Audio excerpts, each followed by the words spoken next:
meu nome é Silvio e o tema da aula de hoje será Biologia do tecido conjuntivo, propriamente dito, parte 1. Essa aula faz parte da disciplina Células e Tecidos do curso de licenciatura em Biologia. Como nós terminamos a aula passada discutindo a questão de parênquima e estroma, eu retomo essa aula exatamente para a gente revisar os conceitos que fazem parte disso, que vão ser muito importantes para a gente compreender quais são as funções do tecido conjuntivo. Então, relembrando, o parênquima é aquela porção funcional do órgão. Se você tiver uma glândula, por exemplo, ela é dada pela porção secretora. Agora, o estroma, ou seja, os tecidos que são responsáveis pela sustentação mecânica, nutricional, de defesa e até inervação, eles dão a sustentação no órgão e aí eles recebem o nome do estroma. Tudo bem? Pois bem, o tecido conjuntivo, ele apresenta algumas características. Ele também possui células como os adipócitos, os macrófagos, os fibroblastos, os mastócitos. Cada uma dessas células vai desempenhar uma função muito específica dentro desse tecido conjuntivo. Cada uma dessas funções e a sua localização nós vamos discutir na próxima aula. Além das células, o tecido conjuntivo ele contém grande quantidade, muito abundante, a presença de matriz extracelular. Lembrem que no tecido epitelial a presença de material intercelular era muito reduzida. Aqui é o contrário. Então nós temos presença de fibras elásticas, aqui em azul, essas fibras colágenas e, inclusive, substâncias não fibrilares, que nós também vamos discutir nessa aula. Portanto, o tecido conjuntivo ele vai formar um compartimento contínuo e vasto com os órgãos, só que quem delimita isso é a membrana basal. Lembram disso? Classicamente, o tecido conjuntivo ele pode ser dividido no propriamente dito, que é classificado de acordo com a formato das células ou a disposição da matriz extracelular em frouxo, denso modelado ou denso não modelado. Também pode ser classificado em especializado, de acordo com as funções desempenhadas por esses tecidos conjuntivos especializados, tais como o adiposo, o sanguíneo e o hemopoético, o linfóide, o cartilaginoso e o ósseo. E aqui eu trago exemplos desses tecidos, os propriamente ditos, o adiposo, o cartilaginoso e o ósseo e o tecido sanguíneo. As funções desempenhadas por esses tecidos, além de conexão, nós podemos classificá-los como aqueles que dão um suporte mecânico, um suporte nutricional e um suporte de defesa a todo o organismo. Pois bem, se nós classificarmos modernamente, quais são os tecidos conjuntivos envolvidos no suporte mecânico? Nós temos o exemplo do propriamente dito, do tecido ósseo e do tecido cartilaginoso. Se nós observarmos quais são os tecidos conjuntivos envolvidos num suporte nutricional, nós podemos elencar o tecido adiposo, o tecido propriamente dito frouxo e o tecido sanguíneo. E no suporte de defesa, novamente, o tecido sanguíneo, o hemopoético e o linfóide. Então, nossas próximas aulas, elas versarão sobre a discussão entre forma e função desses tecidos para nós conseguirmos entender esse amplo conceito de suporte e conexão do tecido conjuntivo. Portanto, os objetivos dessa aula será compreender as características morfológicas, bioquímicas e funcionais da matriz extracelular do tecido conjuntivo propriamente dito. Essa será a nossa parte 1, a aula de hoje. Na próxima aula, nós vamos ver e compreender as características morfológicas e funcionais das células do tecido conjuntivo propriamente dito e adiposo. O tecido conjuntivo, ele tem, então, essa função de sustentação e conexão, e como constituição nós podemos dividir entre os elementos de matriz extracelular e a população de células variadas. Nessa aula nós vamos discutir as fibras colágenas e não colágenas, a substância fundamental e também um pouquinho do fluido tecidual. Mas o que vem a ser matriz extracelular? Como conceito, matriz extracelular é um conjunto de macromoléculas que células sintetizam e organizam no tecido conjuntivo, ao redor de si mesmas. Então, nós destacamos as fibras colágenas e elásticas, por exemplo. A substância fundamental, nós destacamos os protoglicanos, os glicosaminoglicanos e as glicoproteínas adesivas. Importante ressaltar o seguinte, cada célula ou tecido conjuntivo secreta uma razão diferente de moléculas de matriz. E isso resulta o quê? Em propriedades mecânicas e bioquímicas muito específicas. Por isso que nós vamos entender por que o osso ele tem aquelas características, a cartilagem tem uma outra característica e um tecido da derme, por exemplo, também tem uma característica muito distinta. Apesar desses componentes serem parecidos, as razões e proporções são muito diferentes. Tudo bem? Então, se nós olharmos, por exemplo, a um tendão nessa imagem, aqui microscopia de luz e microscopia eletrônica, o tendão ele faz o quê? Ele apresenta uma grande resistência às forças de tração. Contudo, devido à orientação dessas fibras de colágeno, assim como a orientação das células que compõem os tendões, nós garantimos essa resistência. Agora, a cartilagem hialina, ela tem uma especialidade de resistir às forças de compressão. Isso é uma característica muito importante da matriz extracelular, que acumula o quê? Muita água. Então, ela consegue resistir a essa compressão.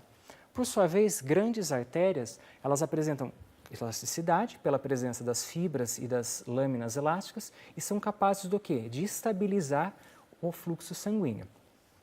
Claro, essas são propriedades biomecânicas. Contudo, a matriz extracelular, ela apresenta uma grande importância no desenvolvimento embrionário e nos processos de migração, proliferação e diferenciação celular que vocês já viram anteriormente. Pois bem, as fibras colágenas, elas são extremamente abundantes no tecido conjuntivo. Então, tudo isso daqui que vocês veem em rosa é fibra colágena. Ela tem uma coloração preferencial pela eosina. Se você estiver olhando, por exemplo, essa imagem que foi corada com HE. Contudo, ela tem um aspecto morfológico dessas fibras, elas estão, nesse exemplo, organizadas em diversas direções, tem pouco conteúdo de células e formam feixes de fibras de colágenos e tem um diâmetro considerável. Se nós pegarmos um detalhe e formos ao microscópio eletrônico de transmissão, nós também vamos olhar diversas direções dessas fibras e dessas fibrilas de colágeno e se vocês fortuitamente olharem um corte longitudinal de uma fibra de colágeno, vão identificar o quê? Estriações. E essas estriações, elas são típicas e muito bem conhecidas. Vamos ao próximo slide e vocês entenderão. Então, observem essas estriações que vocês veem nessas cortes longitudinais e aqui o diâmetro dessa fibrila de colágeno. Essas fibrilas de colágeno, elas contêm colágeno. Colágeno é uma proteína de uma superfamília que possuem algumas que são responsáveis por formar longas fibrilas, como os colágenos 1, 2 e 3, ou podem estar associados às fibrilas, como os colágenos do tipo 9 ou 12, ou formam uma rede, como o colágeno do tipo 4, ou ainda são capazes de fazer ancoragem, como o colágeno do tipo 7. Colágeno é uma estrutura altamente flexível, você pode dobrá-la, e ela é resistente a quem? Ao estiramento. E é importante falar que esse tecido ele não é estático, ele está sempre sujeito a um remodelamento e renovação. Claro, a renovação de um tendão não é na mesma velocidade que nós temos a renovação de um ligamento periodental. Para a renovação desse tecido conjuntivo, particularmente das fibras de colágeno, é importante que você tenha cofatores e enzimas presentes. Por exemplo, a vitamina C ela é um cofator para você promover a fibrilogênese. Se você tiver uma dieta em carência de vitamina C, você vai observar o quê? Sangramento em gengiva, porque você não consegue promover um remodelamento e uma renovação adequada desse tecido conjuntivo. Aqui, nós vamos explicar as estriações. Então, a natureza química da estrutura da molécula de colágeno, ela é uma tripla hélice, aqui vocês podem observar. Então, são 3 cadeias alfa e cada uma dessas cadeias alfas, ela é formada por um aminoácido, a glicina, seguido por um aminoácido, em geral, a prolina, e um terceiro aminoácido, em geral, uma hidroxiprolina. A organização dessa molécula de colágeno, ela consegue, principalmente no colágeno do tipo 1, que é o que eu vou descrever aqui para vocês, elas se arranjam espontaneamente, ligações ocorrem entre essas moléculas e elas vão se organizando em fibrilas. Cada fibrila pode formar uma fibra colágena e cada fibra colágena vai formar um feixe de fibras de colágeno. Tudo bem? Contudo, algumas fibras elas não podem formar feixes de fibras. O colágeno tipo 3, por exemplo, eles formam fibras do tipo reticular. São fibras extremamente delgadas e são conhecidas como fibras argirófilas. O que é isso? Deve-se exatamente ao fato da afinidade que ela tem por métodos de impregnação por prata. Essas fibras de colágeno tipo 3, elas promovem um arcabouço muito delicado em alguns órgãos, por exemplo, que envolvem uma taxa de migração celular muito alta. Por exemplo, fígado, baço, linfonodo, medula óssea. Então, como eu disse, elas também são estruturas flexíveis e elas favorecem essa migração celular. Caso você substitua nesses órgãos esse colágeno tipo 2, do tipo 3, por outro tipo de colágeno, você pode causar algum problema à função normal dessas células, tudo bem? As fibras elásticas, outro tipo de fibra que compõe a matriz extracelular, ela é composta por elastina e microfibrilas, que nós vamos ver adiante. Ela tem um aspecto morfológico dessas lâminas, formando lâminas ou fibras. A organização vai depender muito do tipo de órgão. Por exemplo, aqui eu trouxe para vocês exemplos de artérias e veias. Então, a organização dela é concêntrica ao lúmen. Em pele, por exemplo, como você pode esticar a pele para qualquer um dos lados, é importante que você tenha disposição de feixe dessas fibras elásticas em diversas direções. Então, você pode encontrá-las em diversos órgãos ou, como eu disse, nos vasos e ligamentos elásticos. E é interessante dizer que ela é uma molécula hidrofóbica. Por ela ser hidrofóbica, uma vez que você estira essa molécula, você vai expor essas regiões hidrofóbicas à água, que não é uma conformação favorável para ela. Uma vez que você retira essa força, essa molécula ela volta naturalmente à sua conformação original, sem gasto de energia. Em mais detalhes, quem faz parte das microfibrilas? Uma proteína, por exemplo, é a fibrilina. A fibrilina é uma glicoproteína, ela forma um arcabouço para a deposição das moléculas precursoras de elastina e elas, por si só, resistem à tração. A elastina, por sua vez, é uma proteína não glicosilada, ela é uma molécula hidrofóbica, como eu já expliquei para vocês, e ela é sintetizada por fibroblasto e células musculares lisas. E ela apresenta essa grande capacidade de elasticidade e distensão, exatamente pela natureza hidrofóbica que ela possui. A constituição dela de aminoácidos, nós podemos elencar a glicina, valina, alanina e prolina, por exemplo. E aqui vocês observam, nessas eletromicrografias, uma sequência na formação dessas fibras elásticas. Então, nesse primeiro estágio, nós encontramos principalmente quem? As microfibrilas. Essas fibras são chamadas de fibras oxitalânicas. Nesse segundo exemplo, nós encontramos um misto entre essas microfibrilas e a presença de grumos de elastina. A essas fibras nós damos o nome de fibras elanínicas. E esse terceiro exemplo, nós ainda encontramos as microfibrilas, mas um grande centro de deposição de elastina. E a esse nós chamamos de fibras elásticas maduras. Contudo, isso forma uma sequência no tecido, não são estágios diferenciados, isso é sequencial. Pois bem, uma vez que nós terminamos o estudo das fibras, agora nós vamos olhar para a substância fundamental. A substância fundamental ela é uma mistura complexa e altamente hidratada. E o que ela faz? Ela preenche espaços entre as células e as fibras do tecido conjuntivo. Observem nessa imagem que você tem essas grandes feixes de fibras de colágeno e um espaço em branco entre elas. Essa região ela é preenchida pela substância fundamental. Contudo, o processamento histológico retira esse material e você aqui não tem uma coloração para isso, mas nós conseguimos identificar a região na qual ela existia.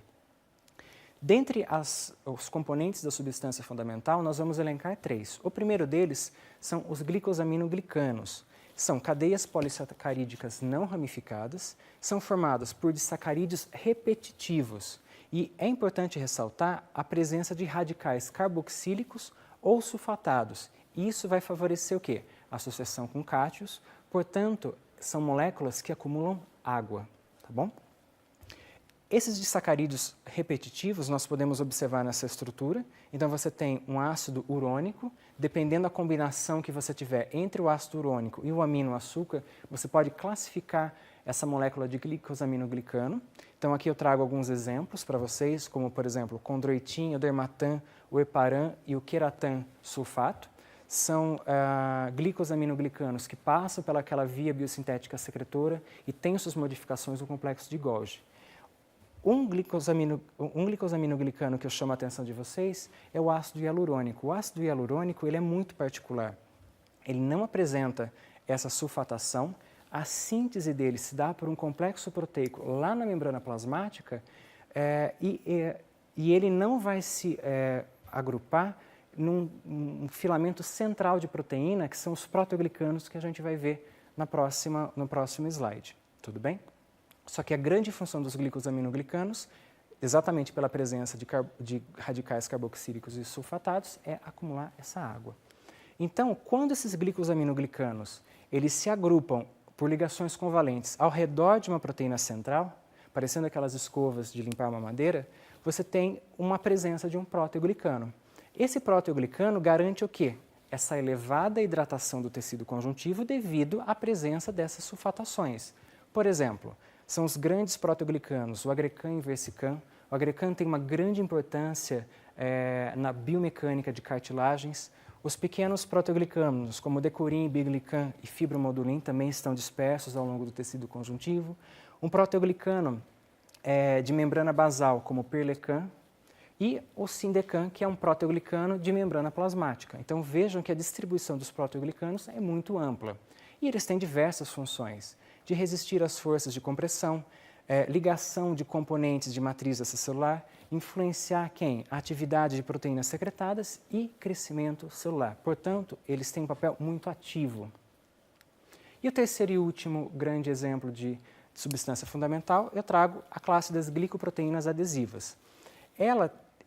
A molécula de uma glicoproteína adesiva, ela tem o predomínio de um conteúdo proteico e é um componente glicídico muito ramificado.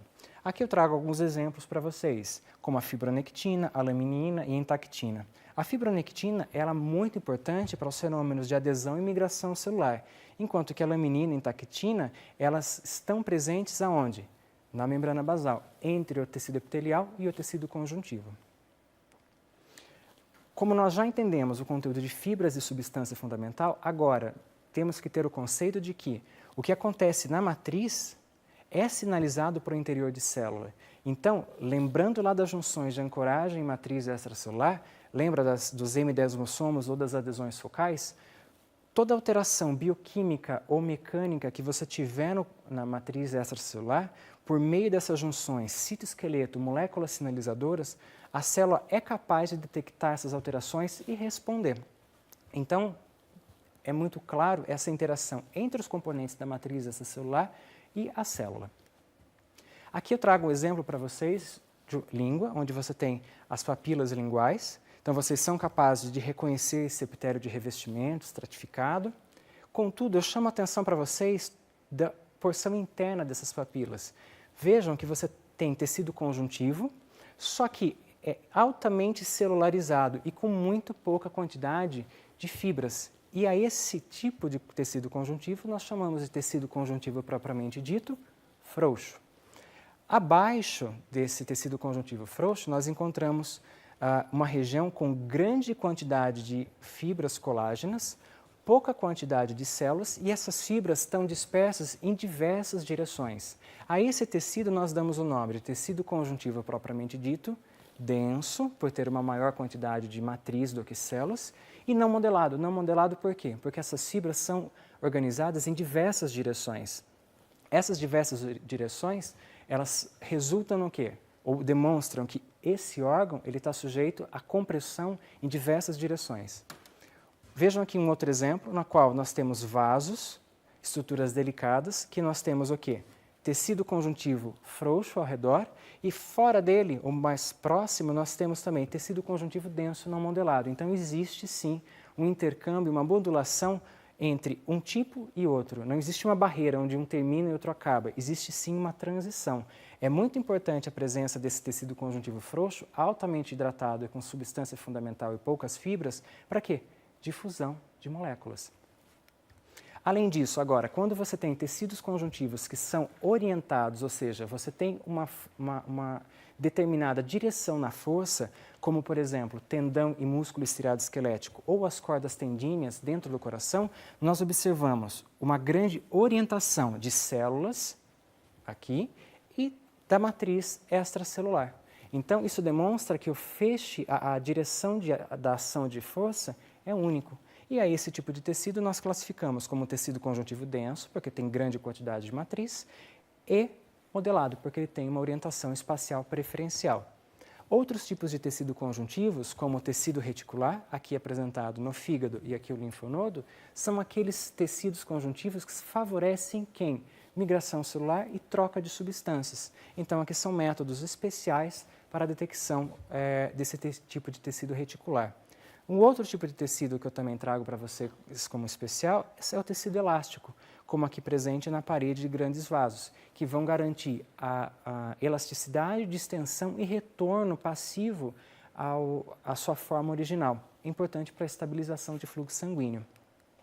E aqui eu trago para vocês agora no nosso material online, no e-book, um corte sagital de língua, onde vocês observam na porção dorsal as papilas linguais e na porção ventral não há essas papilas linguais. Novamente, um destaque para as papilas linguais aqui presentes, na porção dorsal, e a porção ventral, onde nós temos a ausência dessas papilas linguais.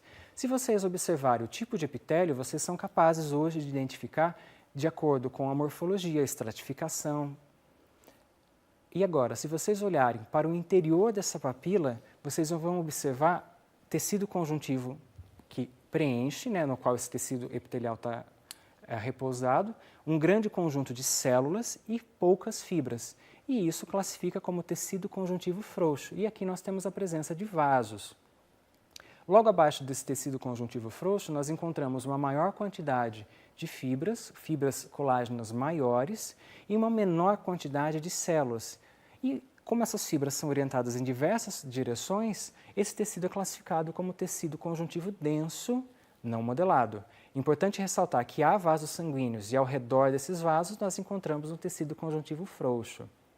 Se nós ainda observarmos na língua, agora no interior, nós vamos encontrar feixes de músculo estriado esquelético, que vão ser motivo de aulas seguintes. Então aqui vocês observam uma fibra muscular, a estriação é típica, em corte longitudinal e transversal, e vocês veem entre esses feixes grande quantidade de tecido conjuntivo, que fazem o quê? Vão manter a coesão e a união do movimento. Agora, se vocês forem para outra face da língua, a face ventral, vocês vão encontrar tecido epitelial, inclusive com divisões celulares, vocês podem identificá-las, e tecido conjuntivo frouxo, no qual esse tecido epitelial ele está apoiado, e tecido conjuntivo denso, não modelado, mas abaixo, caracterizado por uma maior quantidade de fibras e uma menor quantidade de células. Então é isso, pessoal, que eu tenho para a aula de vocês hoje. Estudem os constituintes de matriz extracelular e para a próxima semana nós veremos as populações variadas de células.